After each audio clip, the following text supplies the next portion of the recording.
Moving on to the other issue that I brought up with Harvey just a moment ago, Harold, these ethics complaint against Mike Sullivan in Empower, Texas. Republicans against Republicans here. What does this say about Texas politics right now? I think it actually says a little more about the Texas election code, that it is murky enough so that Michael Quinn Sullivan may or may not have a little wiggle room in this. I've been joking around all day that what he's been doing for years is not lobbying, it's threatening. And I think a lot of Republican lawmakers who have been in his crosshairs would agree with me.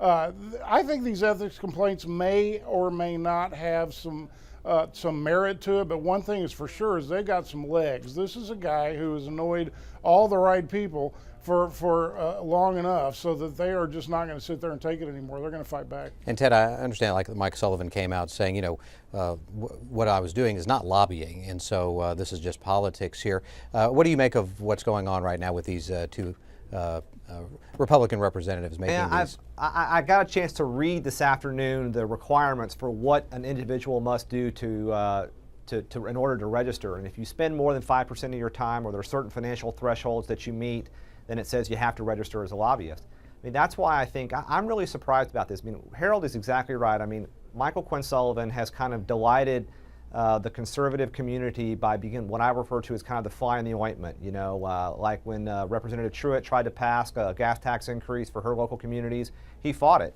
Guess what? He's against all new taxes. He's against all higher taxes. I mean, he's ideologically pretty consistent. Mm-hmm. If the goal is to kind of attack Michael Quinn Sullivan and try to discredit him as a messenger, I think that his very skillful use of online media, of Twitter and Facebook, and his kind of, pretty significant organizing online and offline, I think what they're going to find is that it's kind of like Obi-Wan Kenobi, strike me down and I'll come back stronger. I think there's an element here to which picking this fight, they want to discredit him as a messenger. I'm not sure this ethics complaint is the way to do that. Okay, and we're going to stop with the Star Wars analogy. These I like that. These are not the droids you're looking for. May the Force be with you, and thanks to both of you as always.